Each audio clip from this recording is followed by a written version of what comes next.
young, isn't it? Hi. I'm trying to tell everyone what I've learnt, and no one's listening. I'm the biggest skeptic. I was raised for the first 15 years religiously, and I learnt a lot, especially at that age when you soak it all up like a sponge. That's where everyone goes to school when they're young, isn't it? I got out when I was 15, and I said, no, I want to be free. I'm not having people tell me what to do. I'm going to live my life how I want.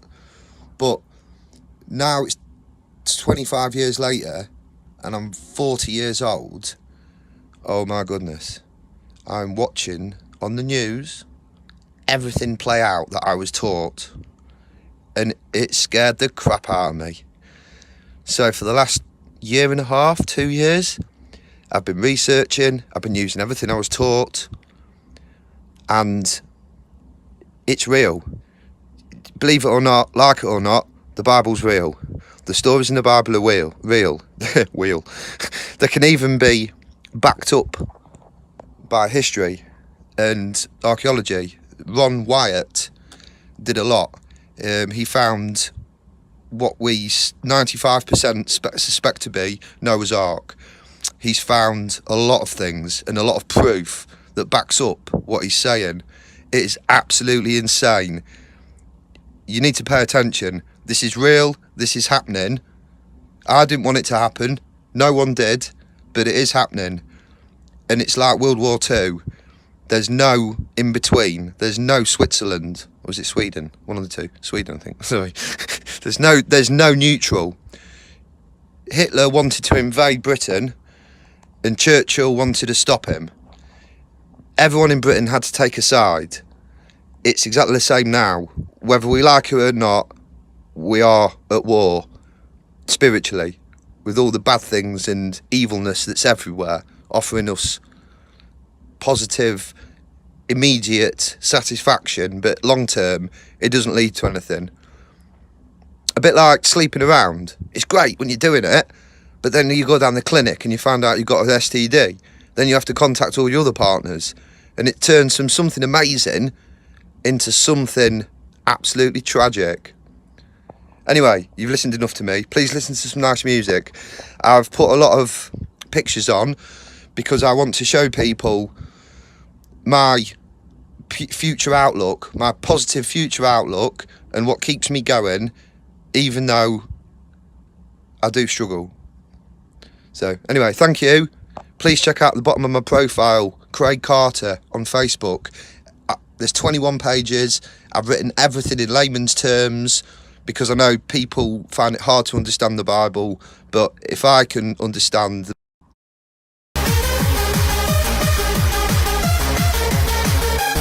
Hi.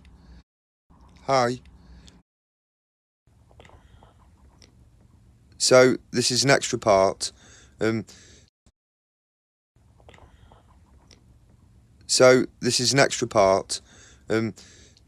lot of Bible prophecies that are crazy have come true and are coming true and are about to, which is the more important thing.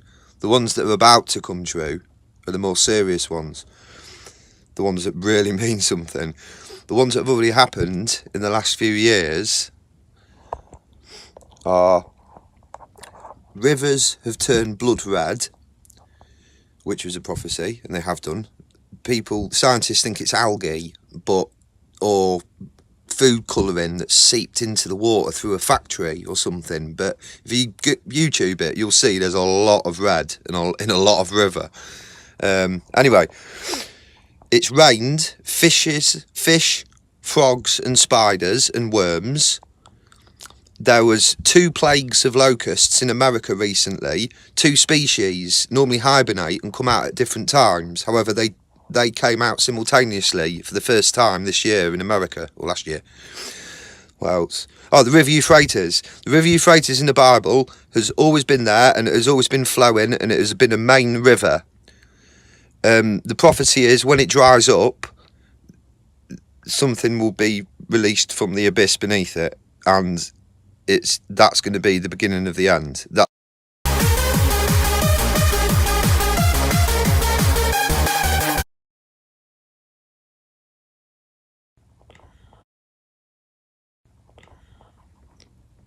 So this is an extra part. There was what I've learnt, and no one's listening. Hi there. So I want to just talk to people a bit about the highlights of my research that I've done. This research was originally only for me because I have a bad memory, and I felt like I was learning a lot and understanding a lot about life, and I was worried that I was going to forget it. So I wrote it all down. That's where these 21 pages come from. And I've got some highlights that I wanted to read, because I know people would prefer listening and watching rather than reading. I'm not going to go about any more personal feelings apart from what I've written down. So if it sounds like I'm reading it out, and that's because I am, and a lot of it is for me, and also a lot of it's quite blunt, and at places it's quite shocking. And I don't mean that when I've written it down, I've put things like, oh, and what do you think, and things like that. That's to me, not to the audience. I didn't think I was going to have an audience when I wrote this. So anyway, that's kind of my disclaimer. There's a few shocking things in this. In a second, I'm just going to get on and read it, and not going to diverge if possible. Right. So this is the first bit I'd like to read, because I think this is the kind of bit that's kind of important. So right, here we go. All religions and nations are led by corrupt leaders who also have bad people bad people infiltrating the higher and lower ranks. So if one is correct, which one do you choose? It must be a nightmare if you want to and you don't know which one. So research led me to this. God's people are the middle people who have morals and are law-abiding. I'm now 40 years old. A year ago I noticed far-fetched Bible prophecies coming true. It's probably a year and a half, but on a more frequent basis, which caught my attention and shocked me into researching further. In the Bible, God says that he will take people from every nation, tribe and tongue, rather than one being right and the rest wrong. So God says he will take people from every nation, tribe and tongue. So that's like their old words. So I was like, right, okay, let's translate these old words and find out where God's going to take these people from, these three groups. So the modern day word for nation is country, that's easy. The modern day word for language is tongue, that's easy. Or the other way around even, tongue is language. But this one, most importantly, the modern day word for tribe. We don't have tribes, we have gangs. Hold on, what's a gang? It's a group of people. What, like a religion? So I thought, hold on, you can't describe a religion without describing a tribe. A group of people with one common goal and mindset who work together to achieve the desired result while worshipping, their God. It's the same. A tribe and a religion is described the same way. And God says he will take people from every religion. So not one religion's correct then, because he references the head and the tail being cut off of the leaders of his peoples who are being misled.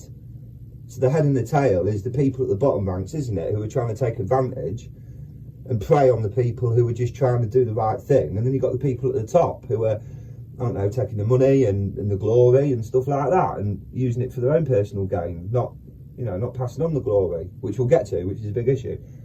But anyway, yeah, so it seems to me that you don't have to join a religion. And then I would speculate that we will not be rejected because we have not joined the correct group of people. Learning everything about religion is really hard. And if you've got social problems like I do, the last thing you need is 100 new pair of eyes looking at you and you're trying to fit in socially. While you're sat there trying to fit in socially, you're not thinking about the reason that you're there in the first place, because you want to find more out. Now you're distracted with, this is a problem I've always had. But luckily in the Bible it solves all that. It says, God says, if you search for him with your whole heart and soul, he will make himself known to you. That's why people don't think he exists, because they say, oh, God's never done anything for me. It was like, well, you've always used his name in vain. You've never really done anything for him, have you? We weren't made in his image. So it's the same thing. You don't do it for me, I'm not going to do anything for you.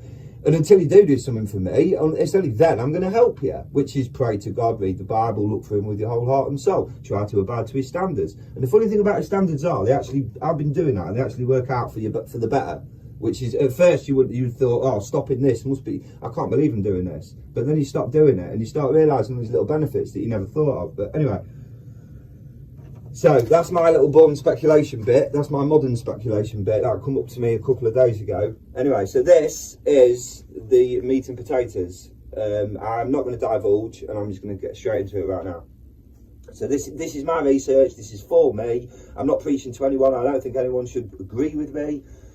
I am just reading my research that I keep for myself to keep myself boosted, because I know everyone will think I'm crazy. I know everyone will not agree. As soon as you say the word God or Jesus, it's amazing how quickly people turn off, and you see it in their face. Then one person even said to me, I don't want to talk about Jesus. I was like, oh, well, to me he's like a legend and a big part of my life, which where I get all my morals from and guidance. So asking me to not talk about someone who's done so much for me was a bit annoying. But anyway, I understand why it comes from, because everyone's like that. It's not just in everyone.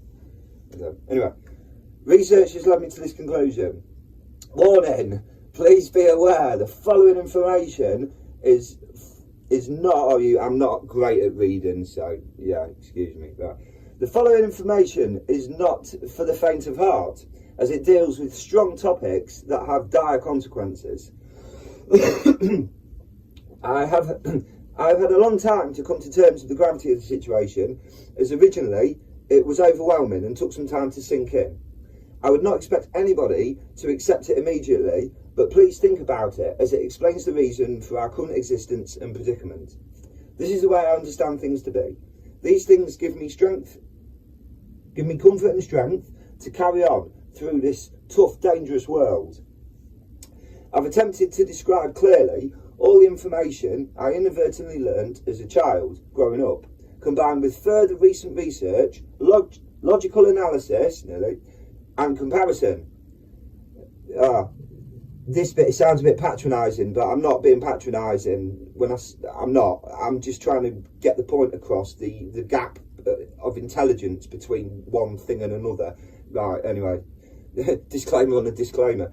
Disclaimer! Some things are impossible for humans to understand. So we are only given the necessary information as to not overwhelm our brains. Definitely still not being patronising. I'm the same. Talking about myself. There you go. This is to me. Remember? This is to me. Just like a dog, we can never understand the concept of paying tax. Even if the smartest dog in the world was trained, it would still be impossible to make the dog understand tax or income or anything along those lines. This is a bit, I definitely don't mean patronising, but I do feel that we're protected from things that we don't realise. The important thing is that the dog has a master who does understand how things work and protects the dog from all the dangers of the world that the dog is completely oblivious to. And this is what I mean, like running out on the road. He don't see a big car's going to kill him. He just sees something to play with. Stuff like that. When we, as a human, we protect our dog from that. And when you're telling him off, he's absolutely oblivious to what he's done wrong. That's all I meant. It just happens to be a dog, and unfortunately in this world, sometimes in certain countries, definitely, dog is used as obviously a form of to degrade someone, isn't it, or to give them abuse, and I definitely don't mean that. Anyway, I've got a beautiful dog, so it's like, to me it's a compliment. They call me a dog, I'm like, thanks. My human face isn't that great, but the dog's beautiful. So yeah, I'm definitely a dog. Anyway. Right, here we go. This is the meat and potatoes of the meat and potatoes. Disclaimer over. So this is, I want to speak a lot about God and Jesus. A lot of people say God and Jesus. No, I definitely don't mean any offence on this. This is just my personal conclusion. God and Jesus, are they the same person or are they two different people? God makes things happen in heaven. Jesus made things happen on earth. From a human's point of view, God created Jesus and he didn't have a partner. So if he was a human, he would have 100% of God's DNA. So you could argue that he is and isn't God. Whether he has a separate consciousness. But the thing about God is no one knows what he is, and he's capable of literally anything. So whether it all comes down to me is whether the consciousness of Jesus and Jehovah, who is, or Yahweh, but because there was no J in Hebrew. So, but anyway, we all say Jehovah. It's just as long as you mean respect by it, and that is God's. Yeah, that's the name is known as, because we don't speak Hebrew. Yeah. So yeah, I'm going to speak a lot about them, but that's because I'm not going to not talk about people who have done so much for me. Anyway, disclaimer over. God made Jesus first. God then made all the angels with different degrees of power and rank. Then God made the earth and Adam and Eve and the animals. God's motivation for creation surpasses any human inspiration. It provides an explanation that requires meditation in order for salvation concerning every nation. This information will be a revelation and should be acted on with no hesitation in order to survive the upcoming extermination. So now is a good time to get to your station. Written by me. I tried to grab your attention at the beginning and make you laugh before I get to the serious stuff. God created everything for the same reasons that humans desire children. Even though it's hard work, the reward is far greater than the price paid. Birth pains, sleepless night, worry, financial expense, and mess of all textures and consistencies. We were all created to enjoy our existence because God is happy, just and fair. He wants to see us enjoying our life with no anxiety, exactly the same as you desire for your children. He made beautiful animals for our enjoyment and companionship. Originally, all animals, you see, I really like animals, so this bit really appealed to me when I found this out. Originally, all animals were made in subjection to humans, so no animal would attack or hurt a human. So Adam and Eve, they wouldn't have had flies biting them. They wouldn't have had ants crawling up them when they're trying to sat down enjoying the Garden of Eden with their fresh water from like the most amazing spring ever. And I don't know. Yeah, they wouldn't have had none of that. I suppose in subjection, they would just look at the insects and be like, "Don't crawl over me today, mate. I'm trying to enjoy myself." And he's like, "Okay, okay." Anyway, so that's what, I don't know what it means in subjection. That's the only thing I can think. Somehow the animals just knew not to bother them, and they weren't like wild. They weren't like little terrorists. Excuse me. Yeah, no beautiful. Subjection. So no animal would attack or hurt a human. All animals would be friendly, as they would have no fear of humans. So they would not be defensive or aggressive. All animals eat the vegetation originally, so there was no hunting instinct for them to act on. Therefore, any animal would have been completely safe to coexist with. Any animal. Any animal. And if you love animals, you'll understand the gravity of that and why I find that appealing. Anyway, see, this is just a highlight. There's another, how many have I done? I've done one, two. We've got another 20 pages online, yeah. Oh no, another 18. Right, there you go, keep going. Right, yeah, this is on people who are good people, who try the hardest, but do genuinely beat themselves up about their sins. I've come to the conclusion personally that when you beat yourself up about your sin, that is confirming the effect you've had on someone else, whether you've done it in the heat of the moment or not, or intentionally and planned it, and then afterwards realised that you had too much of an effect and gone, "Oh, I probably should have toned it down a bit." Welcome to my life, by the way. So this is on for people like me who think a lot about what they've done and think, I remember the look on their face now. I can't believe I did that to them. I feel terrible. You think, oh, I wonder if that went home and it affected his family, or I wonder if he started shouting at his family because of it. You don't realise the amount of people, that's what I think, the amount of people I've affected and what outcome it's had. And, you know, were they grumpy driving a car and because of it had a crash? Did they hurt someone when they drive a crash and now they think they're a bad person? You know, all from a little thing. So, if you're worried about, you know, oh, I'm a bad person, a lot of people I've heard say this, oh, I can't be forgiven. So I can't tell you, it's really bad stuff I've done in the past, I can't be forgiven. Well, I thought that. And when I found out something, it set me free. I was like, oh my goodness, I've never done anything near that bad. So, near that bad, it's only camp, not there's anything wrong with that. That's not me. It's a false representation. I got excited. So, what am I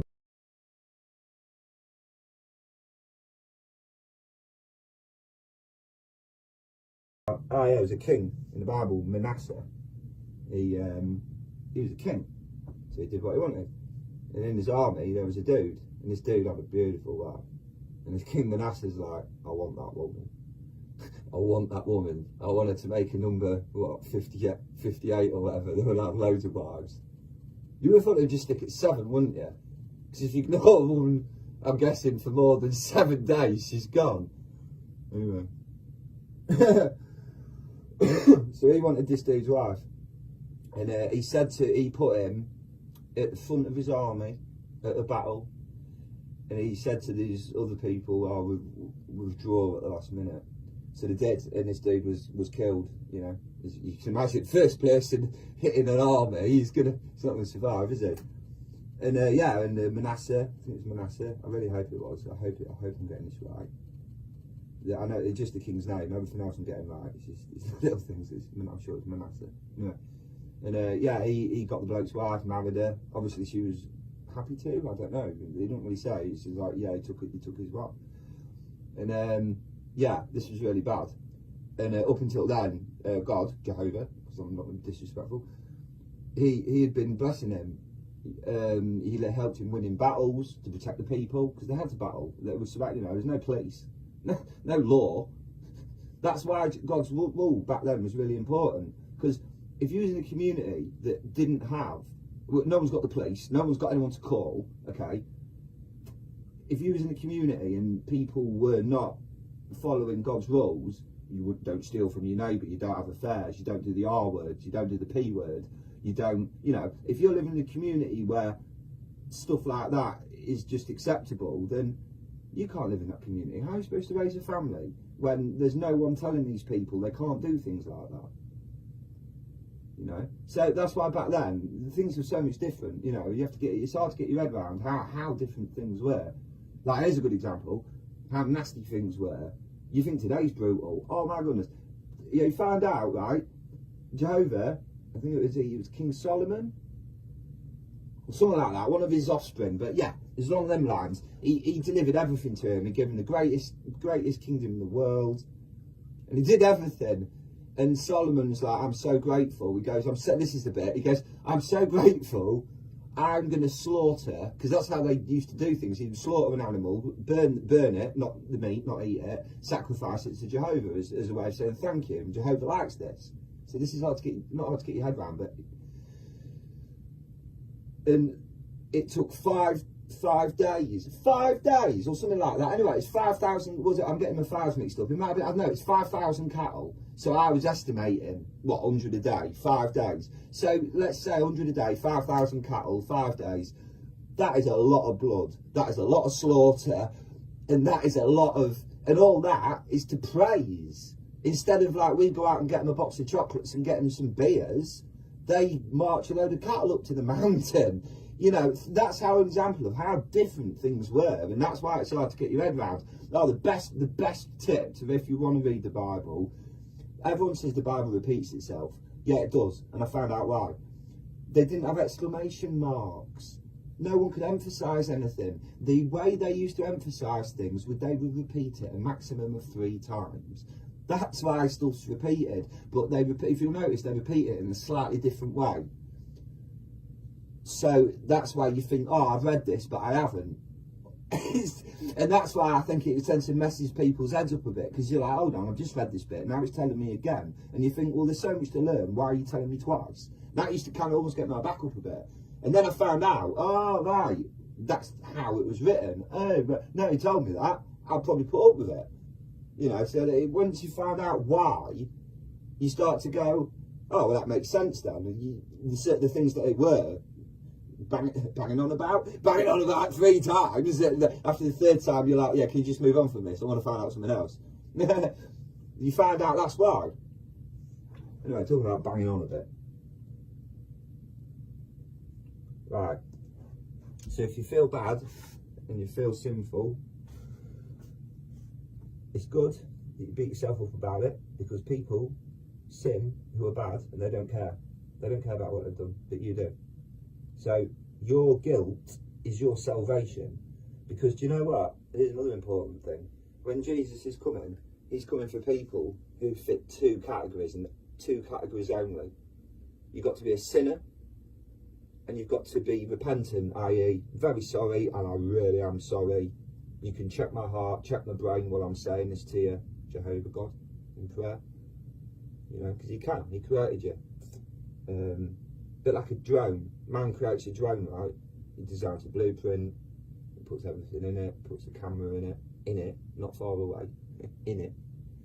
He puts sensors on it, and then he lets his drone go and flies it, and he has the capability of the feedback of the sensory input, you know, the sensors, so he can tell if his drone's overheating and stuff like that. So we're made in God's image. Why wouldn't God do that? That's why he's the only one really who can judge, because he's the only one who can look in your heart and go, do you know what? That king, what he did was terrible, wasn't it? I mean, how many people have done worse than that? And people think they're not going to be forgiven, but how many people have done worse than that king? And that king, do you know what? The best thing about that is he was punished. He was punished real bad, and he was embarrassed in front of his whole kingdom. But do you know what? Apparently, he was really sorry, right? And God forgave him, and he gave him his kingdom back. And do you know what? Can you imagine how nice it would have been to live in that empire ruled by that king, who's now just seen the error of his ways? He's not selfish anymore. He's not willing to kill people in his army just to get their wives. He would wake up. You imagine that first morning, and this is what I do. I think, right, he'd wake up and he would go, "Oh, I'm so glad that," because I think he was made to live like a beast in the field or something, eating grass. I think, they sent him. Jehovah sent him crazy, and other people obviously saw him acting like a beast. I think I'm getting this right, unless it was someone else. That might have been a punishment for someone else, but that was definitely a punishment. But anyway, yeah, he was forgiven, and he served his time. He did his punishment, because God's forgiving and loving first and foremost, and any vengeance is righteous vengeance. Any violence from God, and he's known as, he's known as the Alpha and the Omega. That's where this whole Alpha and Omega thing comes from. That's the beginning and the end. But with God, there is no beginning, there is no end. That it's hard to wrap your head around. He's been here the whole time. And right, I'm going to jump straight. All right, let me do this. No, I'm going to jump straight to that. I'm going to come back to the forgiveness, because speaking of that, I've understood the concept of living forever. You're not going to believe me, because everything has a beginning and an end. And at the end of this, you're going to go, do you know what? Going along with what I believe, with these parameters. Anyway, right. So here it is. Are you ready? I had a massive light bulb moment when I worked this out. The concept of living forever. What is it?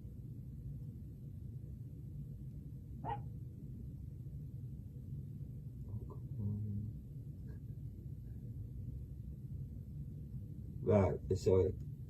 So, how can we live forever? How can something live forever?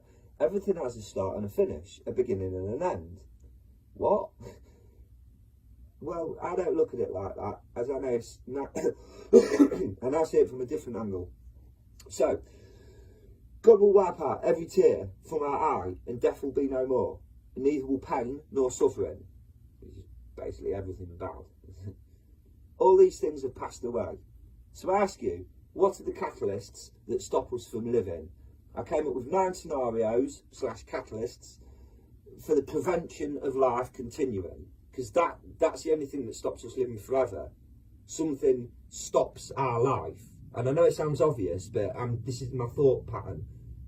So now I'm like, right, okay, let's count the things that stop our life, and let's see if Jehovah's New World is going to eradicate them, with the fact that he's going to take away all, I should know it off by heart. Wipe out every tear from my eye, and death will be no more. Neither will pain nor suffering. So you've got no more death, no more pain, no more suffering. If you was going to hurt someone, how would you do it? Suffering, someone calls you a name and pulls you down, that's suffering, and that's gone. That's even the little things. So that just 3 words there eradicates everything. So here are the catalysts that I came up for the prevention of life continuing, which would essentially be the only thing that would stop us living forever. 1 and 2, you intentionally yourself, or by mistake or on purpose. So you unintentionally or unintentionally yourself.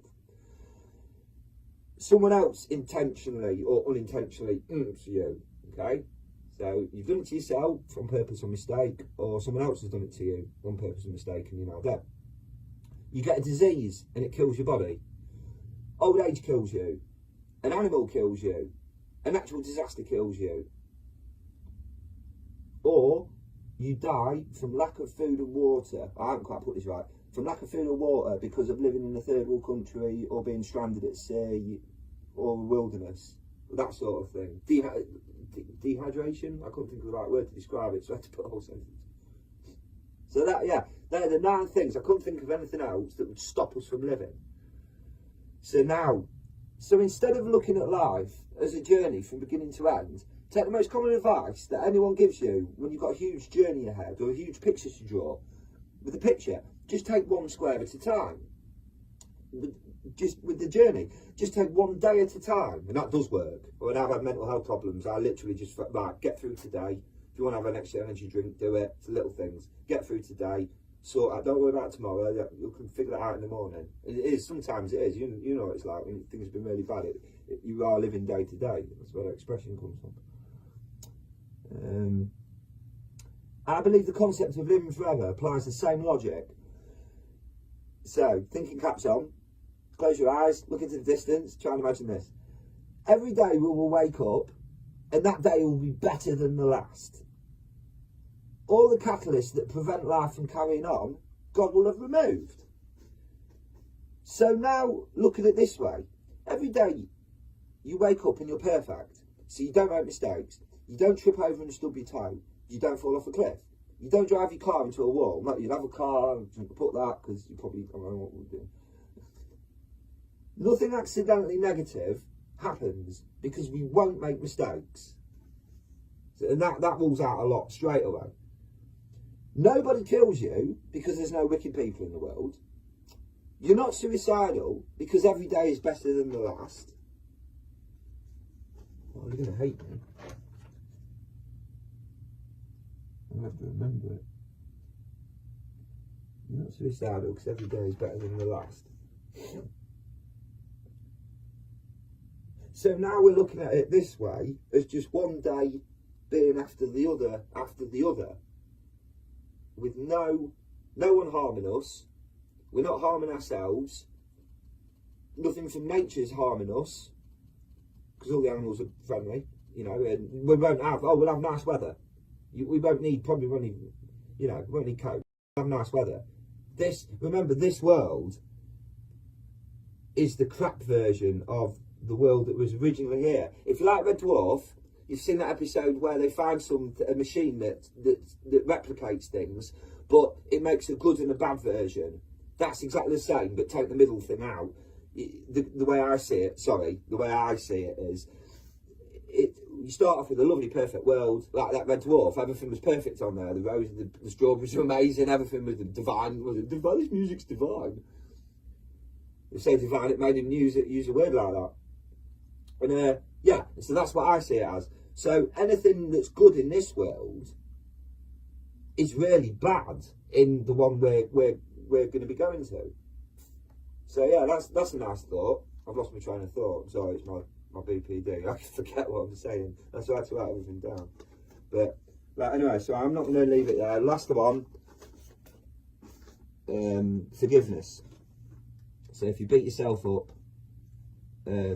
please try and remember this. And this is an analogy.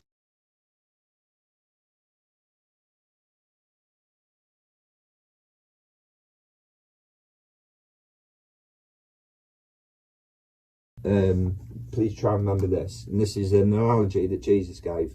To me, he's like a superhero.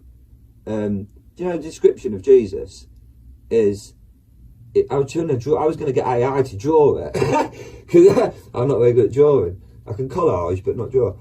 The description of Jesus is, he has light shining out of his eyes, a bright light coming from him, so bright that his enemies can't focus on him. He's stronger than any man. So I see him as, imagine the Incredible Hulk, but not green. That's, to me, the representation of Jesus. But not only that, now add to the Incredible Hulk, that's not green, the athletic stature. So Jesus is the best fighter. He's quicker than anyone. He's stronger than anyone. He's bigger than anyone. He's cleverer than anyone. He's wiser than everyone, which already, that alone wins battles, wisdom. And not only that, even if his enemies could gang up and take him on, they're blinded. They can't see him. Can you imagine a picture of such a person? You know, in the Bible, there was a man who was apparently had 40 demons inside of him. And they recognised Jesus, and they begged Jesus, I'm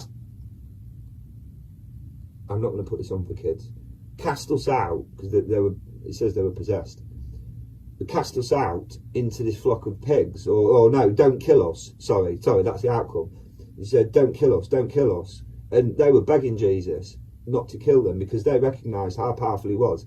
And these are supernatural beings who are evil and demonic, and they have a lot of power.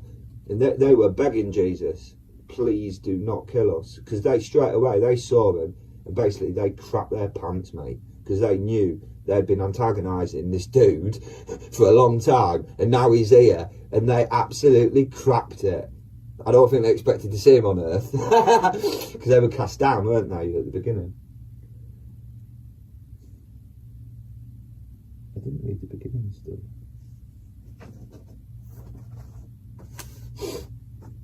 Jesus gave many legendary talks in his time on earth. He used analogies to help people understand exactly the point he was trying to make in the clearest way possible. This one analogy means everything to me. It keeps me going and helps me not beat myself up about my sins and lack of self-control at times. As I hate myself for sinning now, I know the truth. I feel disrespectful and ungrateful when I've sinned. I don't like that feeling, as I always try to appreciate and show my gratitude for any help given to me, especially when I needed it the most.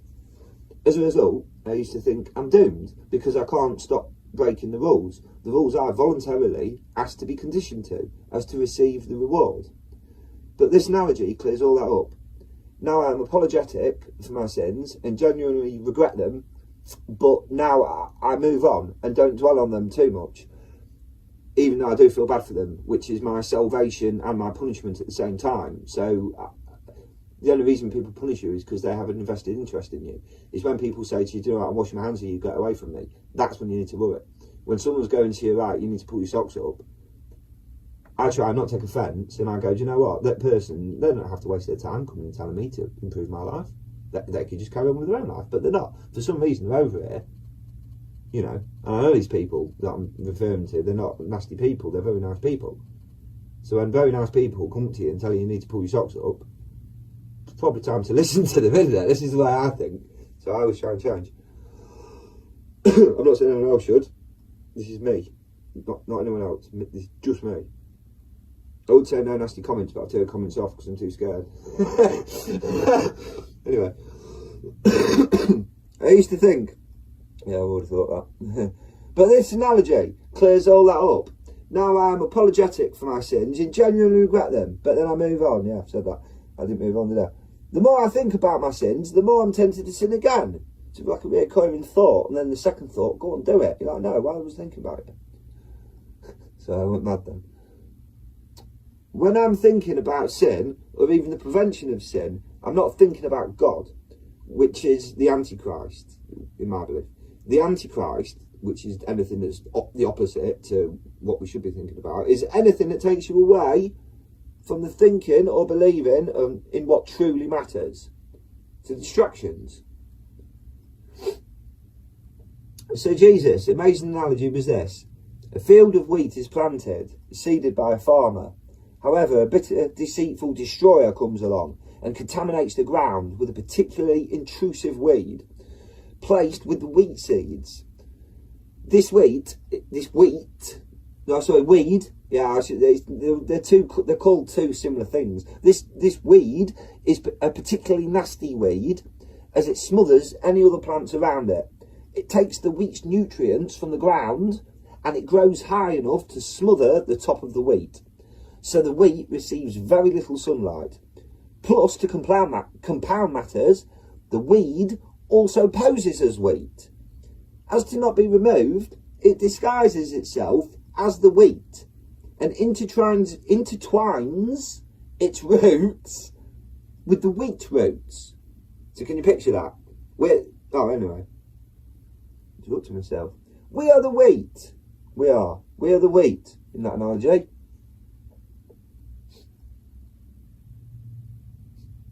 God is the farmer. The weed is the evilness in the world that we were born into. So we are not even first generation wheat that only had small amounts of weeds to fight.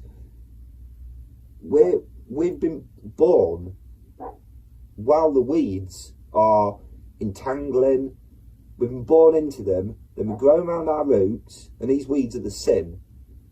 And all the people who try to be morally correct and try not, like temptations get to you, like, I don't know, if you end up coming out of a shop and you're 20 quid better off and you've bought something, that kind of thing, do you go back? Do you walk away quick? To me, that's temptation. Because to me, if I did that, I'd be thinking, oh, I like that, I got something for free. I wonder if I did it again, I could get something else for free. And that, to me, it would start off with a chocolate bar, a few weeks later, bags of crisps and Red Bull. 6 months later, Diamond Heist, Millennium Dome. But that's just me. So yeah, temptation, slippery slope, hey? In many different forms. Not just that. There's loads of distractions, isn't there?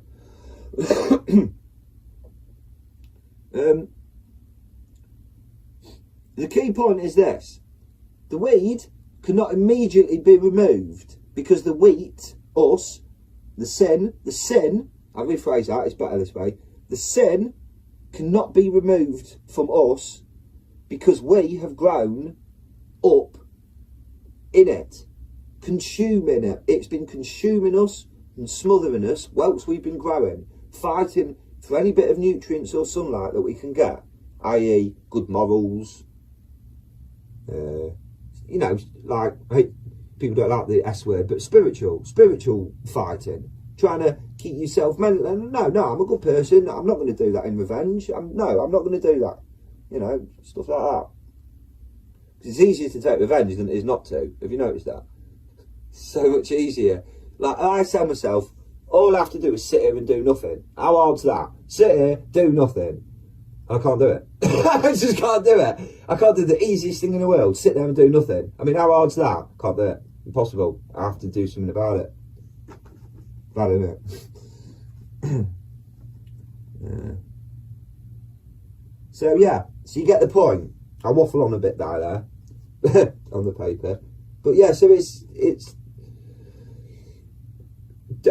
good that we feel bad, and remember, that means we hit that second category. We're sinners, but and I don't mean you are sinners. I'm a sinner. Sorry, I'm a sinner. I don't know if you are or not, but really, you better hope you are, because really, like the Bible says, everyone's a sinner. Right?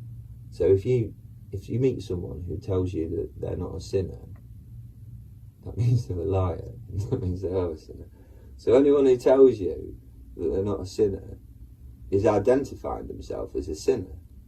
Do you see? Like, do you know, the dodgiest person I ever met, the first thing he ever said to me is, I'm not dodgy, And I couldn't help but laugh, and I went, sorry, hello, I'm Jason, who are you? And he goes, oh, I'm not dodgy. I was like, it's a funny name. No, I'm telling you. Oh, right. He was like, I asked you twice for your name and you told me you're not dodgy. I was like, I've never heard of anyone called that before. Yeah. And do you know what? He was the dodgiest bloke I ever met. Ever. Mr. I'm not dodgy. Oh, everyone says I've got a reputation to being dodgy, but I don't know why they say that. Yeah, it took me about 3 days to figure that one out. Anyway, see, I'm not crazy, am I? I have strong opinions. I've done a lot of research. I could be selfish about it and go, well, I think I'm saved, I'm okay, so it doesn't matter about anyone else. But it does. It does matter about other people. Because you know why it matters about other people? Because other people have families. And it all boils down to the innocent children and animals, whether they're protected or they're being hurt. And if they're being hurt, everyone needs to keep fighting until that stops, don't we? And I believe this. I really believe this is it. And you know, I rejected it all my first 15 years. I hated it. I couldn't wait to get out. I got out. My life didn't really get much better. And then I've struggled all the way here to 40. And when I start researching, because everything just starts falling into place. Like, I can explain this can explain loads of stuff. So right, I'm now going to read to you what I believe, how it all started. So, I stopped at the animals, didn't I? Right, so that's, because I always jump, this is part of my borderline personality disorder as well. I jump from subject to subject. But hey, you never know, it might get you to the end of the video going, well, you shut up and tell me about the sin thing. You keep saying you're going to, and then you waffle on. So, we've had the animals. So God created the animals, Adam and Eve, and everything was in harmony, and everything was beautiful and happy. While all the earth, the two humans and the animals were being created by God, Jesus and the millions upon millions of angels were all watching, as there was nothing else to do. The devil was originally a very high-ranking and powerful angel, and was appointed the foreman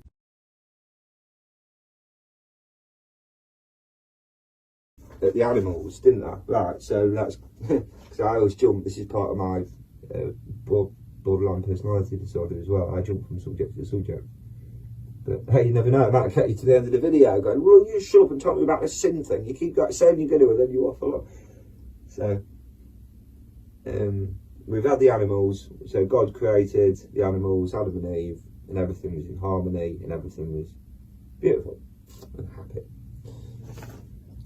While all the earth, the two humans and the animals were being created by God, Jesus and the millions upon millions of angels were all watching, as there was nothing else to do. The devil was originally a very high-ranking and powerful angel, and was appointed the foreman, or warden, of the Garden of Eden and its inhabitants. His boss was God, and their currency was not money in his employment to God. Their currency was praise and honour, like those sacrifices that I was talking about. All the animals and that. That's how people, I think in different times of periods of life, people, you know, Jehovah will accept a modern sacrifice. We don't have to go slaughtering bulls. But yeah, it's all, you know, within the time period.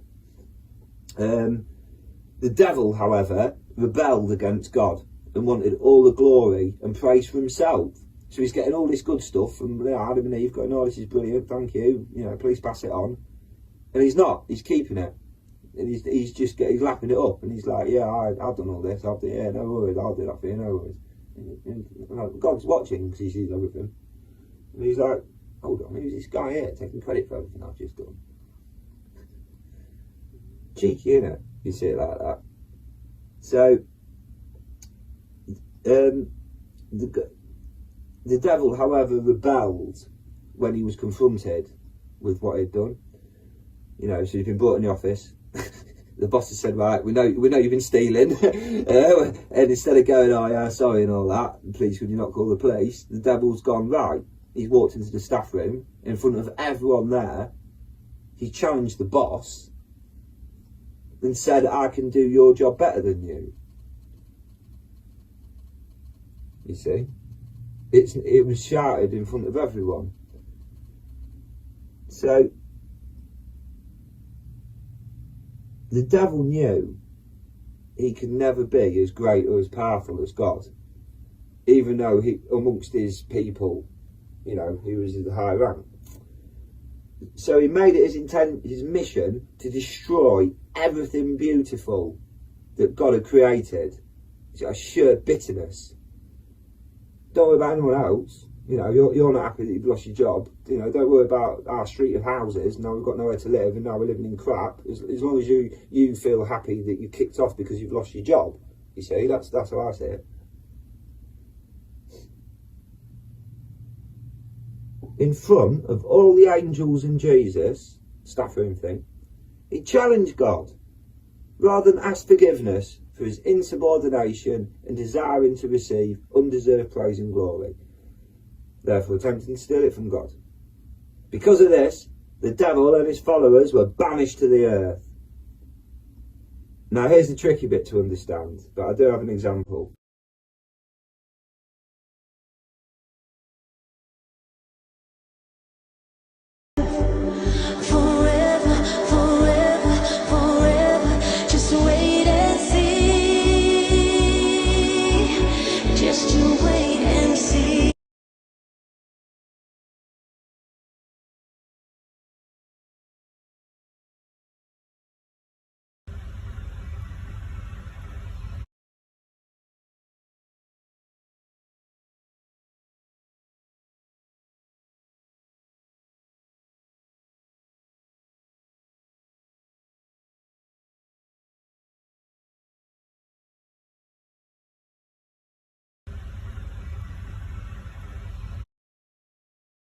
Video.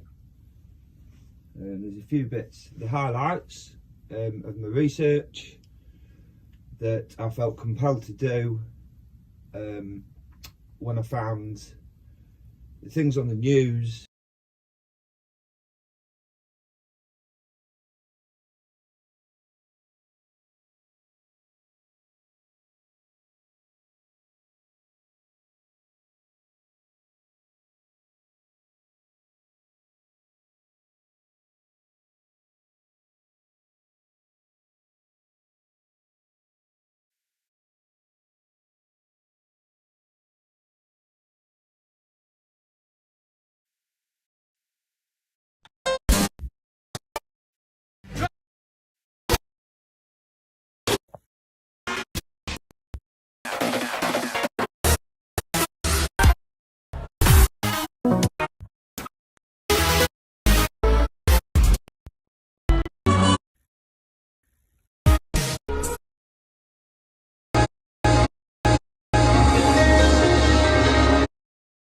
Crack on. He's still here!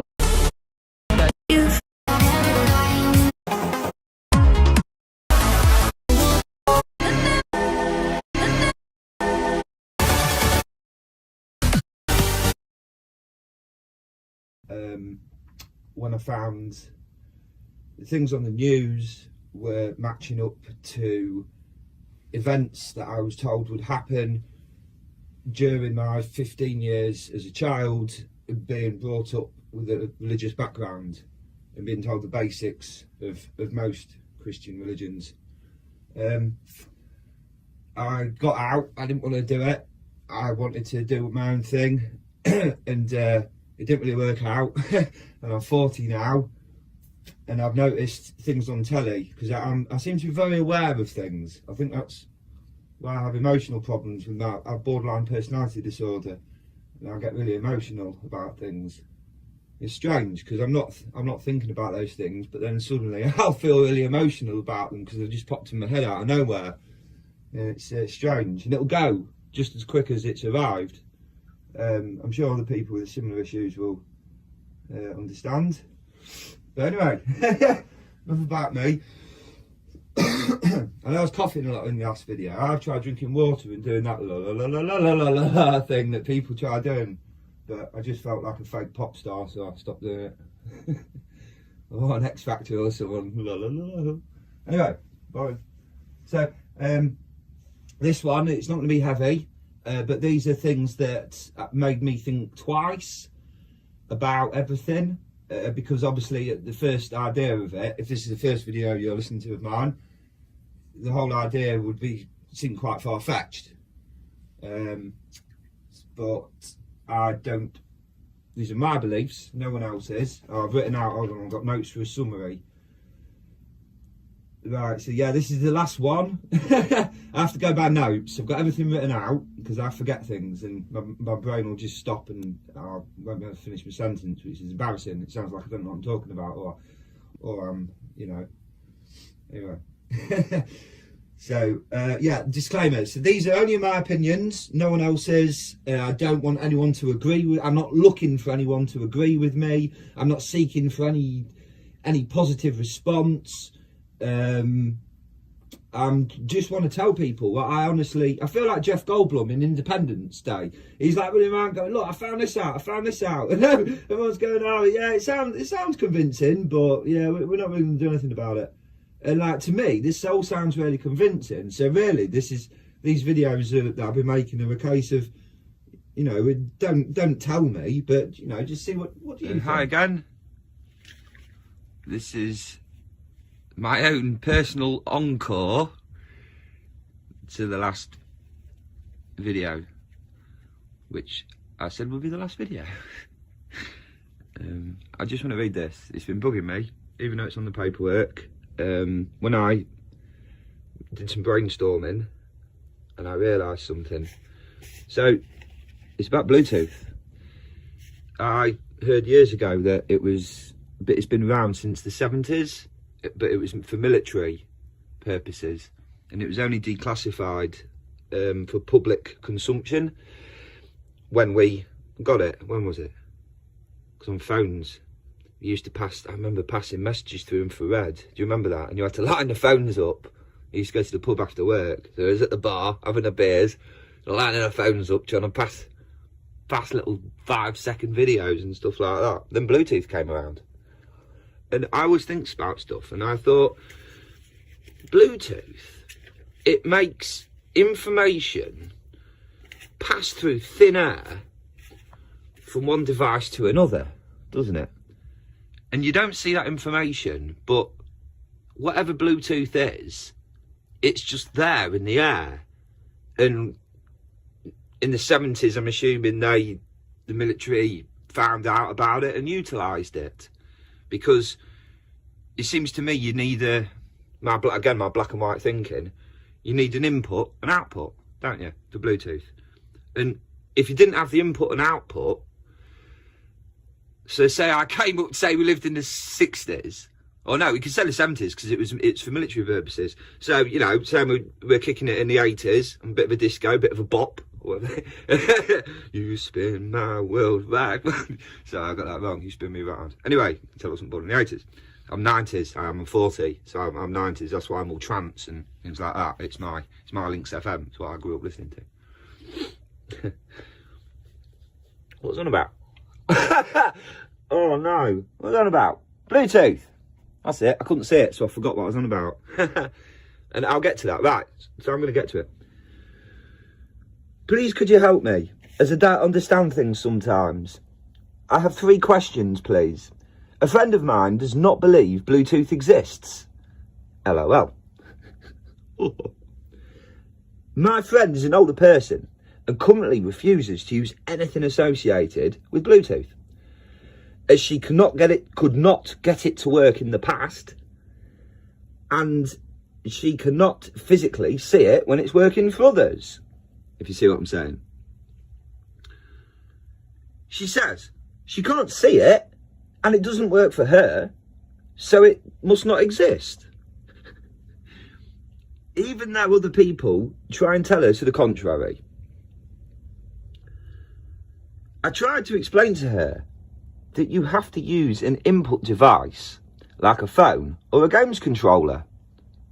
I mean, well, for example, the games controller would need to be connected, wouldn't it, before it'd work? Otherwise, nothing would happen.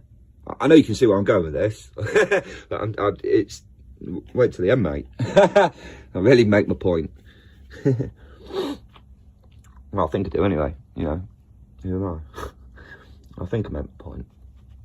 It works for me. That's again. This is all my research. All my research. It's for me, I didn't expect any of this to be public consumption, but I have this overwhelming urge to share with people the madness of my last 2 years and how everything's just completely changed.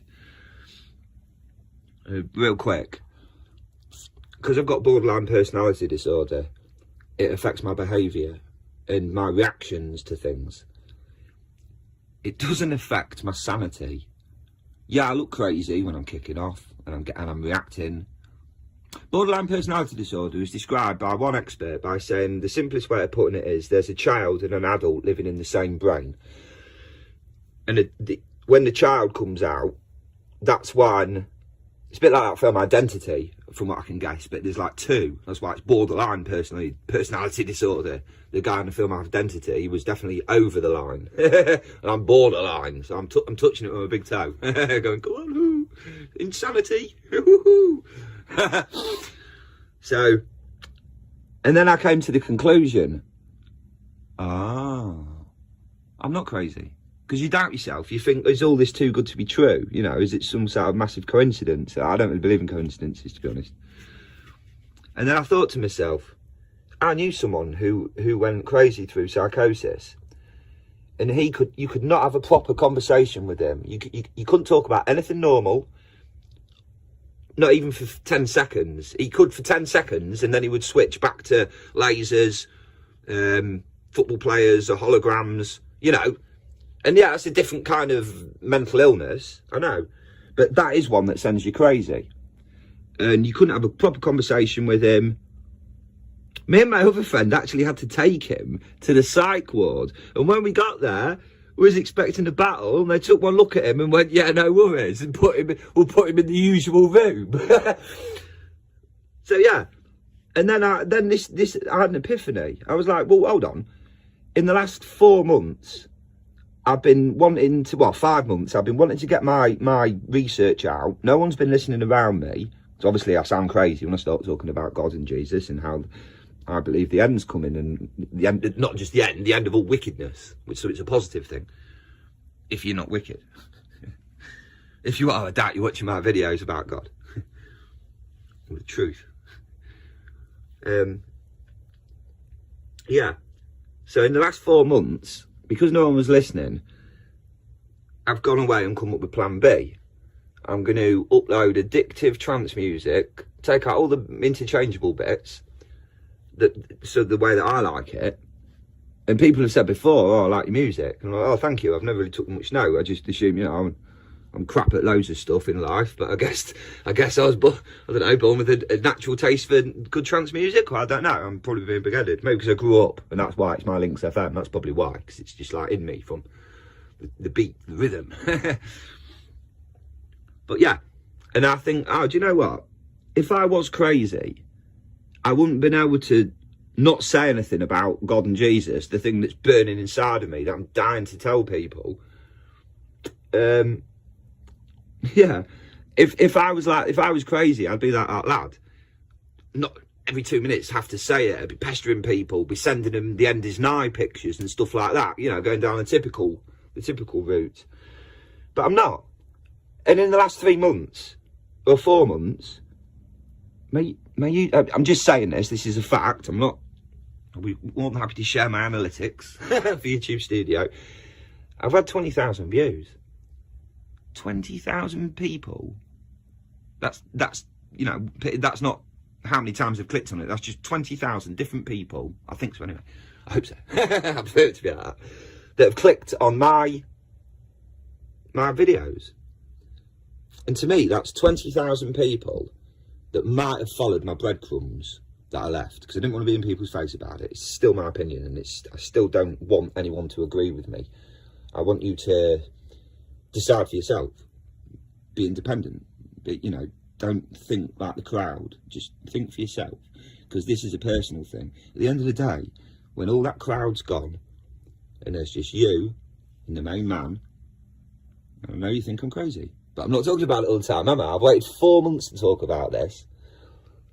So, if I went to court once to argue for some wages, I had proof that I'd sent the timesheets in. However, they just kept saying, oh, we haven't received it. So it went to court, And I turned up. Of course, I didn't have any money, so I couldn't get a legal representation, because the reason I'm going now is because he owes me 900 quid wages, mate. 900 quid wages. I was doing hard landscaping as well, so it was like digging, shoveling, help lay like patio and stuff, and at the end of it, he don't pay you. So anyway, yeah, I went to court. I live in Lincoln. I had to go to Hull, so I went there on a train. And guess what? He didn't turn up, the coward. 4 months to prepare, and he still didn't turn up. He come with the excuse, my daughter needed picking up, which, you know, it's family. And the judge was like, hold on, you've had 4 months to arrange this. But the thing that he messed up there was, it was always going to be my word against his.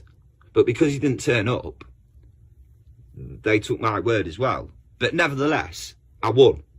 And it was against me, against the legal representative, and I won. Is that something that a crazy person can achieve? Can crazy people go to court and win cases against legal lawyers? Can they do that? I've made my point. Shall I carry on? Okay, right. So now we've established I'm the same as you, but I have behaviour problems. Okay? Doesn't affect my brain. Well, it does, but not. Anyway, I'm digging the hole now, aren't I? Stop digging. Anyway, oh yeah, sorry, you're not supposed to see that. Look, there's my paperwork. There's my duties. They are man slippers, thank you. They're Dunlop. They're not, what was it? Hug? I can't remember the name. Hug boots, I think they are. Anyway, they're not. They're Dunlop. Look, hold on. Can you see? Dunlop. Definitely not Hug boots. Oh, I've got some of them in the wardrobe. Bright pink ones, though. I'm joking. I like normal things. Right. Let's get on with it. Which pictures do you like? I like... I can't stay to a subject. I like that. Because that sun reflects in the mirror.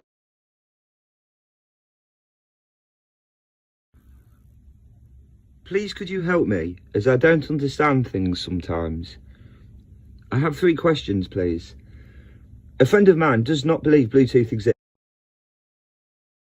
Works for so many people, and they're trying to tell you and help, and you know, the people that it works for are nice people, so that's why they're trying to help other people and tell them, but they just don't want to pick the controller up and connect it. Even though other people try and make her aware and instruct her helpfully in the nicest way possible, she still simply refuses to pick up the controller, press the middle button, connect it, and give it a try. Which I find very frustrating. It's free. All you have to do is just pick up the controller and connect it, and she would see results. But she won't, because she can't see it. Anyway, I would imagine that initially it's the stigma of past unsuccessful attempts that stops her from trying again to connect the controller to see the manifestation of the output. Obviously, only with an input device can this be achieved. If only her mind was willing to let go of stubborn feelings from the past and the negative stigma associated with Bluetooth, she would be enjoying the many benefits of Bluetooth that we all enjoy. I mean, remember life before Bluetooth? We had to line our phones up and pass messages through infrared lasers. You know, life without Bluetooth right now would be a nightmare, wouldn't it? Let's face it, everything would take even longer. So yeah, so she's basically living handicapped, isn't she, really, by not refusing anyone. As soon as anyone says anything about Bluetooth, she just switches off and says, no, I'm not interested. It's just like, oh well, it works for so many people, and they're trying to tell you and help, and you know, the people that it works for are nice people, so that's why they're trying to help other people and tell them, but they just don't want to pick the controller up, do they? Yeah, she didn't want to pick the controller up and connect it. So,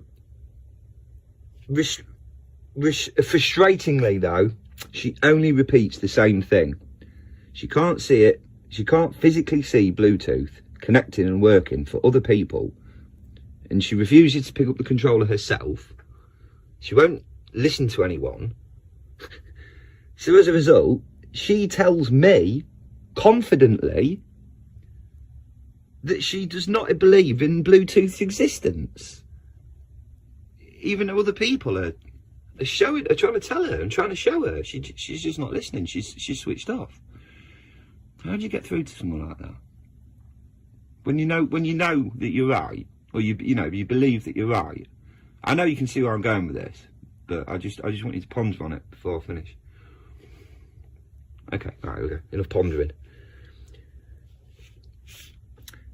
My third question is this. Drum roll.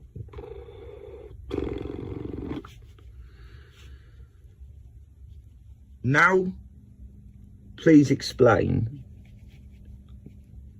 why you don't believe that God exists. And I'm not trying to be, I'm not trying to be crafty.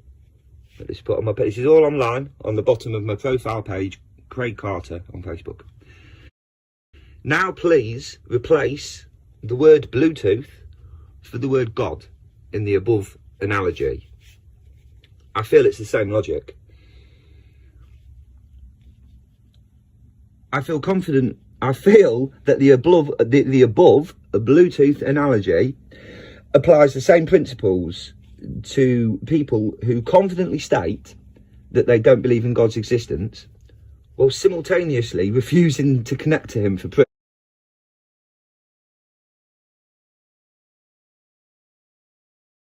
I.e., picking up the Bible, you pray to God before you read it, then you read it, and you'll find that you understand it. You know, prayer is the most powerful thing you can do in the universe.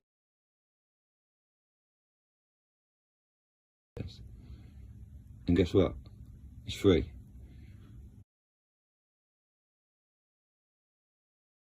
Our carrier bag's free? No.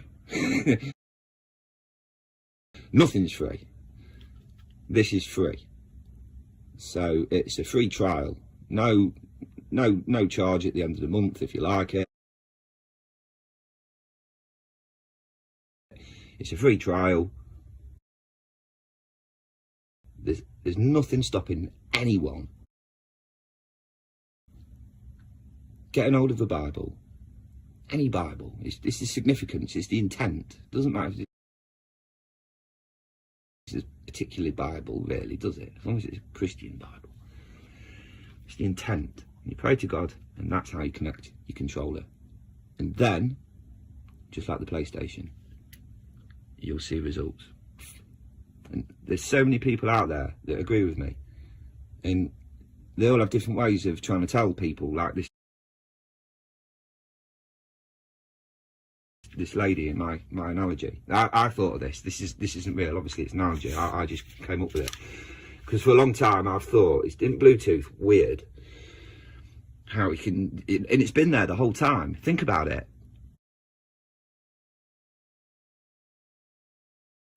It's been there for thousands of years, right?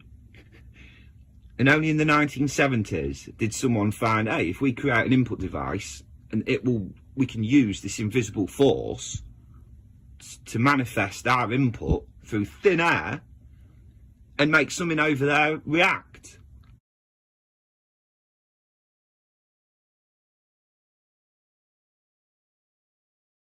And manifest our input. And my black and white thinking is, how is that any different from reading the Bible, connecting your controller and praying God? Now, I know, you see, the thing that strikes me is I know a lot of people who have probably read the Bible in the past and gone, well, I've read it, didn't do anything for me, you know, it repeats itself, blah, blah, blah. And my answer to that would be, if you read it skeptically, you're not going to get anything out of it. If you read it with, okay, let's go along with this premise, you know, for like, I suppose like the police do when they're investigating something, they say, okay, well, we think this woman's done it. Okay, well, let's go along the premise. If she had done it, where would she have put the weapon? Where would she have gone afterwards? Would people have seen her? So it's just the same thing. I just go along with the premise. I go, okay, then I'm going along with the Bible premise and what it says. Let's see if I can not pick fault, because I'm not reading it skeptically, but you you're trying to understand it. You're trying to understand words that have now changed. And there's a lot to it, and you need the most powerful force in the world, the Holy Spirit, the Holy Ghost, whatever different people, different groups call it different things. It's the same thing. It created the world. And the most powerful force in the world is there. It's at our fingertips. There's thousands of people all over the world who agree with me. And despite all this, no one's listening. Jeff Goldblum, Independence Day. So the biggest question now, I would think, that everyone's asking themselves is, and the way I see it is, Mr. Black and White here, there's only two choices. Choice number one, I'm completely crazy and wrong about everything that I'm talking about. In my opinion, is just pure lunacy. Or option B, I've got behaviour problems. I can't socially interact with people. I'm a deep thinker. I care too much about others, innocent people. And I'm right about this whole God and Jesus thing and religion and, you know, what's coming.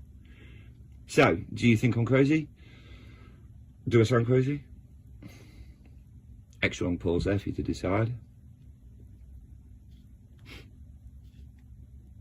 Or do you think some of the stuff that I'm saying makes things add up in life? I think I figured out the concept of living forever based on the parameters in the Bible. So that's a big one. I mean, how many people can say that they can explain to people the concept of living forever in an understandable way? Because it's normally something that our brains can't get our head around. I mean, like the film The Never Ending Story, I think it's an hour and a half. Vodafone give you unlimited text messages. I sent one, I had 1,999 left. Anyway, I'll leave you with that. Hi there. I wanted to do one last video. There's a few bits, the highlights of my research that I felt compelled to do when I found the things on the news were matching up to events that I was told would happen during my 15 years as a child, being brought up with a religious background and being told the basics of most Christian religions.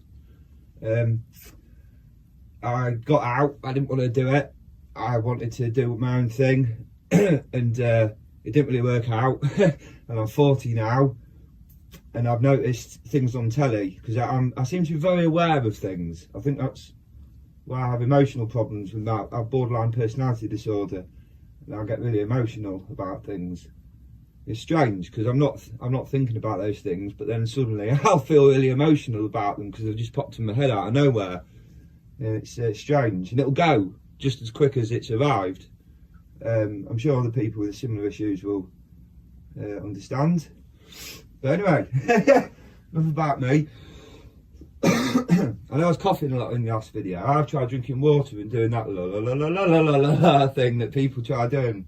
But I just felt like a fake pop star, so I stopped doing it. Or an X Factor or someone. La, la, la, la. Anyway, bye. So, bye.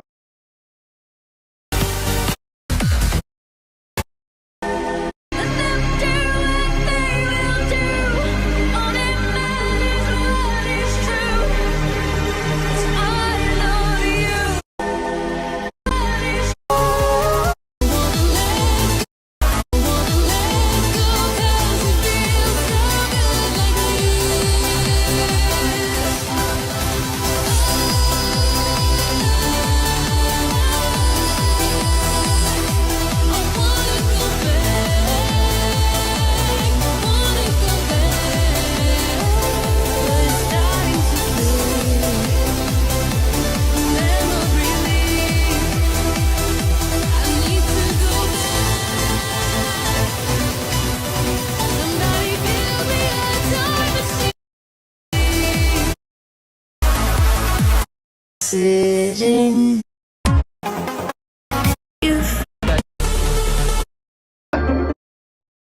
Crack on. The first one.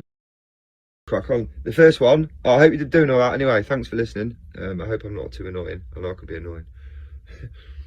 But you clicked on it, didn't you? Hey. I was going to say, oh yeah, now I've hit 40. I thought if someone asked me what would be the one thing that was like the utmost bit of advice or thing that I've learned, now I've hit 40, and now that I actually stick to this, and it's, well, yeah, I know I do, and it works. Every time you think to yourself, because you do this multiple times a day, or for many different things, I'd imagine, anyway. Every time you think to yourself, it'll be all right. No, it won't be all right. I've thought back, most of my mistakes in life where like real bad repercussions have happened have been from, it'll be all right. And then I don't know, I walk off and leave the door open and didn't lock it, or because I was halfway down the street already and I don't like going backwards in life and have to walk back there and back again and stuff like that. No, every time you think, this is to me, this is what I think to myself, every time I think, it'll be all right, catch yourself. Like imagine you've just tripped and you're falling, you go, no, it won't be all right, because it'll only be all right if I do something now. And tell yourself, say, stop being lazy. Do it, because it won't be all right. And like, to be fair, a lot of the mistakes I made in life, I think back and I think, oh yeah, a lot of that stemmed from me going, oh, there's one particular incident where I really regret, and yeah, that stems from me saying, oh, it'll be all right, and it wasn't, and I really wish, I really wish I'd done something about it. And after that, I think that was the thing that made me think. So anyway, that would be my top bit of advice, and it happens a lot a day, you know, a lot, doesn't it? Many different things, from big things to small things. So it could really have a huge impact, just that one little. Every time, oh, it'll be all right. No, it won't. It's not all right. It's only all right if you fix it now. So anyway, that's that one. And then real quick, I really wanted to say this. People don't like reading the Bible because they say it repeats itself. The reason it repeats itself is because in Hebrew, when they wrote it, or in Latin, or whatever, I'm sorry. Again, little things.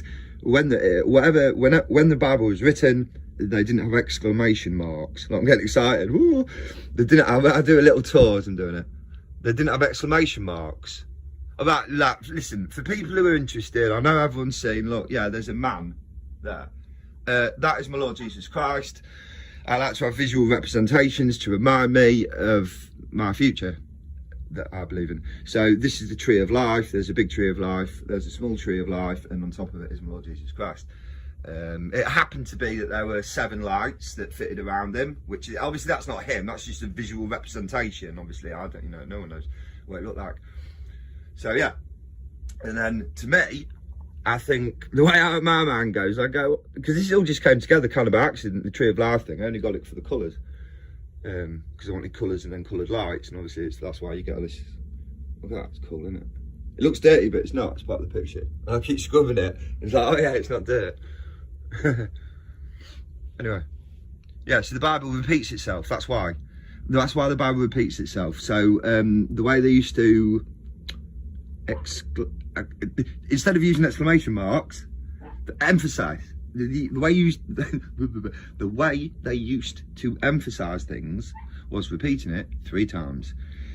And I'm assuming even they got a little bit bored when they did it, because that's why things are repeated a maximum of 3 times, which is the highest emphasis, but they'll do it in a slightly different way. So that's why that alone explains a lot. When you're reading it, it's like, oh, you're repeating itself, but you're saying it in a different way. Could get annoying, but now you know. That's obviously why exclamation marks came around, to save about 3 pages of writing. So yeah, that's an interesting one. And the other one I just wanted to point out is that the Bible can easily be mistook. For instance, this whole God is our master thing. Now, straight away, when we think of a master, we think of someone who has control of us and tells us what to do, tells us when to eat, when to sleep, and we are completely at his mercy. And these masters in this world are evil, and they make you do nasty things, and that's why everyone wants to be free, because every master is normally, you know, 99% essentially just trying to keep their own empire, keep you under control so you don't all rebel against him, and all this. But the thing is, this is another world that you know, we're going to be going to. You know, everyone's potentially going there. It's up to you whether you choose to take the free option and see if it works for you. Let's take the free trial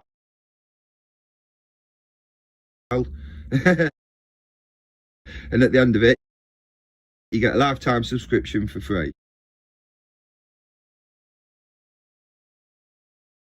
And if you don't like it, you just end the free trial. You stop connecting your controller, you stop praying to God with your Bible, and you stop reading it, and you stop trying to look at it from an open-minded point of view. You can go back to being critical and criticise it and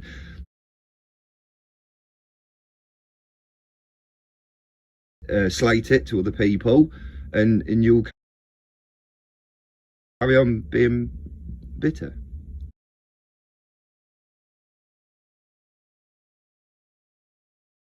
That's what I was. I was very bitter.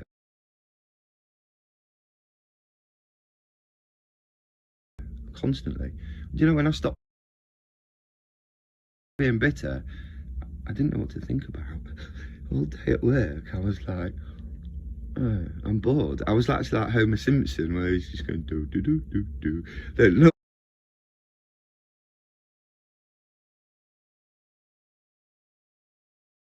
My brain's working overdrive, but yeah, when I was able to forgive and let go of my bitterness, everything, I was literally bored, and I had to say to myself, right, I need to find something else to think about, because at the time I was cutting grass and I've been doing it for a while. So you kind of not switch off, you're always alert to dangers and, you know, what the process is and what you do and the correct way of doing it. But you still, you kind of like, you've done it for so long, you do go, half of your head goes somewhere, half of your brain goes somewhere else. And I didn't have anywhere else to go, because it was normally, I hate this guy, I can't believe he said that to me, oh, maybe it's me, no, it's not me, all day long. And then all that stopped when I was able to forgive and realise,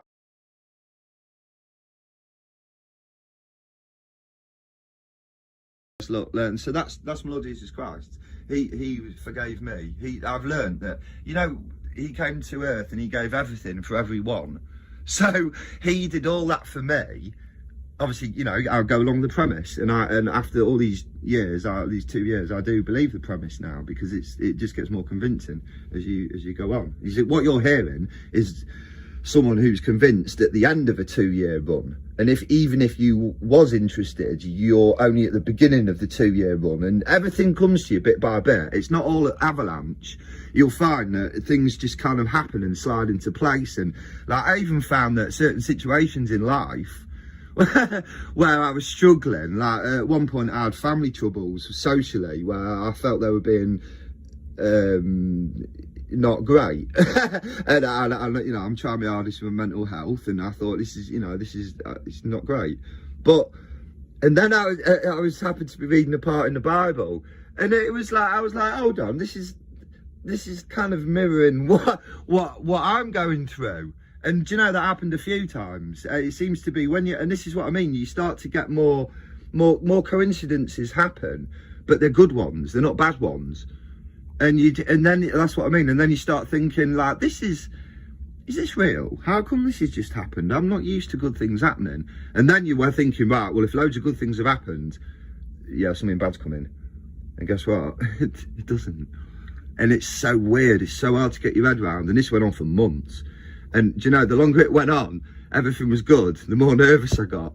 And in the end, I started waking up like, oh, something bad's coming. It's got to, because good things, I mean, I can't, you know, you still have your daily little struggles, don't you? You run out of money and you haven't got any milk and you need to little things like that. Not everything's 100% cushy, but really it's just the important things, the things that you was really worried about, that you really need help with, that he knows about.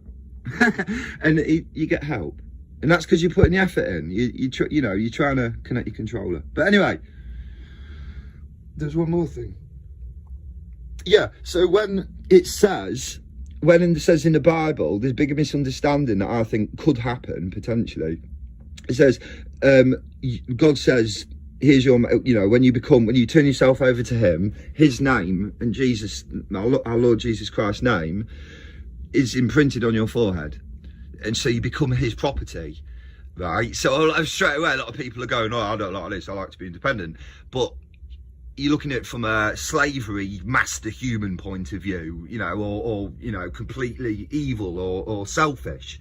doesn't really want to hurt you, but also doesn't really care about you either. They're just interested in preserving their own empire, you know, and you don't matter to them. Now, in the new world, with the new master, as God is our master, that's not the case. So, for instance, let's say you did turn yourself over to God, and you and I were completely His, and He can do with whatever He sees fit. So I imagine it would be like anything. You would all be in a room, and suddenly, you know, someone, the main man or someone, a representative, would walk in, and you all stood there nervously, like, oh dear, I wonder, now we're His, I wonder what He's going to make us do. And then you'd hear, right, the first order is, and obviously we own you now. You can do whatever, we can do whatever we want with you. You are ours, okay? And there's nothing you can do about it. And you're like, oh, there we go.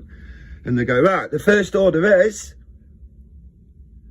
go and live a happy life. Raise a family. Do everything that you've always wanted to do. And the second order is, it's a bit like Fight Club. The second rule is, that's it.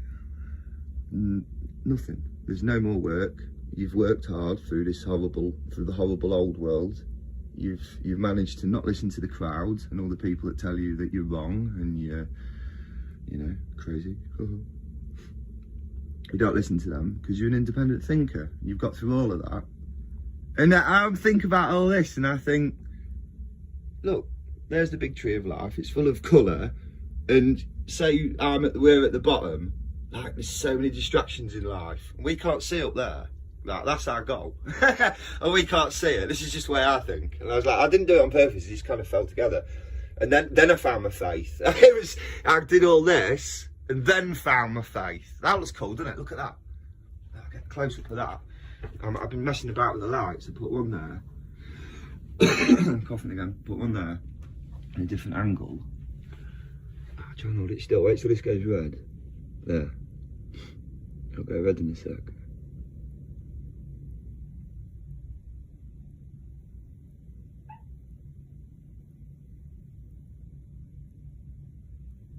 Not bad, isn't it? It's all it is lights and the canvas. It's not even UV on this bit. It ruin it, it'd be too light. Bad, isn't it? 2 lights and the canvas. We have a little representation of the universe. It looks good on all the pictures on the little videos that I make as well, doesn't it? Anyway, I always drift off, don't I? So yeah, so being oh yeah, so the tree. So yeah, I think that's us. And we don't know where to go. Like, oh, this is like, you know, one way and it leads to nothing. He's like, oh, you think it's good? It's happy. I'm sinning, but it's all right. I don't care. And oh, at least nothing. Anyway, so all that, and it's really hard to see which way. But then as you start reading and applying stuff that you've read and realising that, oh yeah, I do feel happier in general. You start getting up to this tree of life and it's smaller. So you can see a little bit more of everything. You see a bit clearer. You see like, oh right, oh that's the bigger picture. You know, because you can see more. And there's less lights, there's less distractions. Look, so either there's still distractions, but there's less of them. And then, as you start climbing that little tree of life, because you can see where you're going now, and you can see all the dangers that you couldn't see before, because it was just everywhere, and you were born in it. So we were born in that. We can't tell that there's like a dark, well, I say darker, a different patch that's more civilized. Look, that's clearer. The tree's good and the lights are bad. You can see the difference. Here, it's just all the same. And this is us. This is why we're forgiven. This is why you need to know you're forgiven. We're here. We're born here. And we can't tell what's good and what's bad. We try. We get told what's good and what's bad. This is why we're forgiven. This is why your man did this for us. Do you know, he loved the world so much that he gave everything to everyone. And he didn't only do it, and he did it to pay a price. And the reason he paid the price is because God is just and fair. And the world was so wicked it was going to be destroyed. And Jehovah was really disappointed because he'd done all this and it had gone wrong. And you know, when Adam and Eve sinned, because they were perfect, it would have been an effort. Like at the minute for us, sin comes easy, you know, like crack on. The first one, I hope you're doing all right anyway. Thank you. Crack on.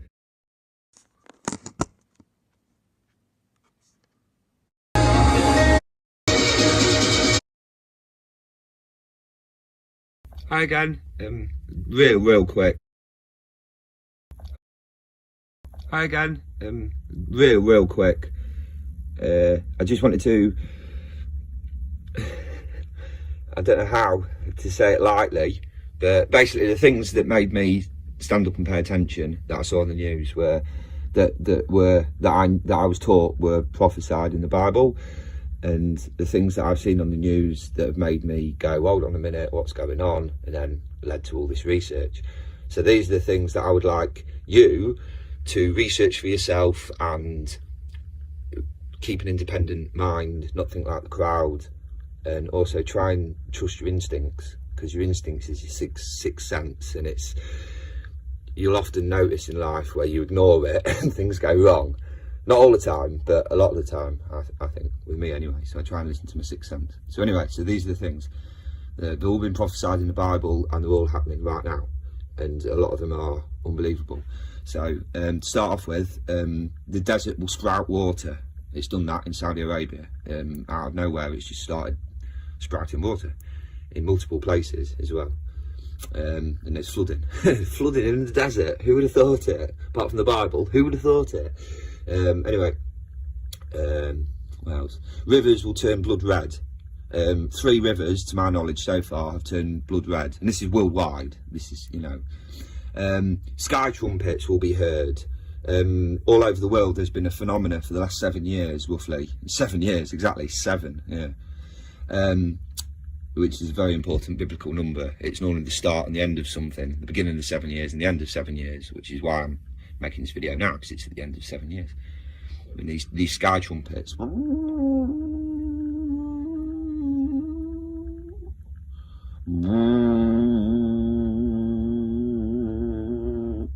So there's my little, yeah, that's what they sound like. It's crazy. Don't believe me on any of this. If you have the time, please research it for yourself. It'll make your brain tingle and the shiver go up your spine. There's also other things like Ron Wyatt found Sodom and Gomorrah. In the Bible, Sodom and Gomorrah was destroyed by fireballs from the sky. And in this place where he strongly suspects it was Sodom and Gomorrah in Israel. Don't get me wrong, it could be not be, it could be somewhere nearby. But anyway, in that area, there are pure white sulphur balls, and apparently sulphur balls can only come out of volcanic areas. There's no volcanic area in the area at all, and sulphur balls, like I say, please research this for yourself. Sulphur balls are normally 40% sulphur and the rest, other bits. So they're normally yellow, and then they're not crystal. But these are white, pure sulphur balls. They're crystal. They burn. You can see people going on YouTube. One YouTuber said, "Oh, I've seen Ron Wyatt's video, and little does he know, I actually have relatives in the area." So he says, today on camera, I'm going to go and let's see if we can find what he found. And initially, he couldn't find anything. And then his video cuts to another segment, and he goes, I found it. I found them. They're everywhere.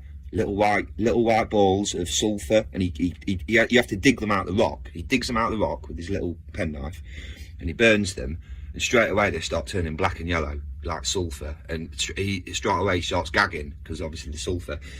They got sent off to a lab. They come back 99.9% pure. No one understands where they've come from, but they exist. Physical evidence, they exist. No one knows where they come from. Yet again, the only explanation is the Bible. And I believe things like this are there for us to ponder over and go, well, how come there's no volcanic area? Even if there was, it would come out yellow and 40% pure. These are 100% white pure. Anyway, that's it. Check out for yourself. Mind-blowing. Other things. The River Euphrates is getting low. It's never, ever, ever in the whole history of humankind been this low. And it is now at the point where it's almost drying up. When the prophecy in the Bible was written all those years ago, imagine this: the river was so high and flowing, and it was a main river. No one in that era would have thought, "Oh yeah, it's going to dry up," but it has. Come on, Jason. What else? Oh yeah, it's rained worms, fishes, and frogs. Like I say, check it out on YouTube. Try and be careful not to get the fake videos or the AI videos. It's also, there was a plague of locusts that attacked Texas, USA last year. There was 2 species that normally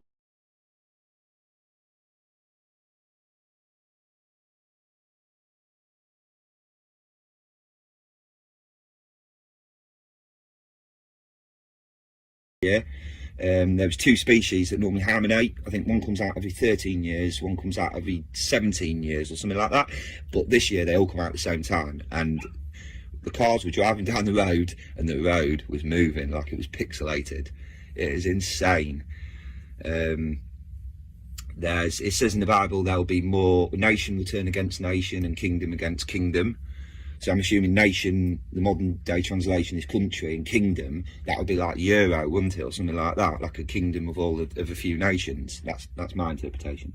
So nation will turn against nation, kingdom will turn against kingdom. Yeah, that's been happening for a long time. However, it's really starting to kick off now. Wouldn't you agree?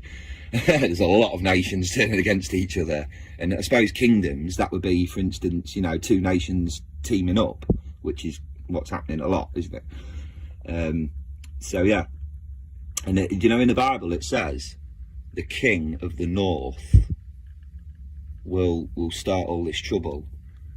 And north, when they talk about the world, or north, south, east and west in the Bible, they talk about it, from what I can gather, from their landmass, not the whole world, because at the time the whole world wasn't known about to everyone, was it? It was just, there was their landmass, their Saudi Arabia, Israel, all that area, Gaza, all that area. So that's that in the Bible, I believe, from what they reference it, that is the world to them, sort of thing. So when they say the king of the north, no, that's coming from a place, a big country, beginning with R, isn't it? So that again, that you could say that kind of matches up a bit to what's going on at the minute. And it feels all this threat of nuclear war, and it feels like something dramatic's going to happen, don't you think? Maybe it's just me, because I've been reading the Bible a lot and matching up all these prophecies. There is more. Of course, now I'm on the spot and I haven't got my paperwork. I'm struggling to think. But yeah, please just check it out for yourself. Do not, repeat, do not be afraid. These things are shown to us to make us think. There is plenty of time for everybody. Kind of. Do not panic.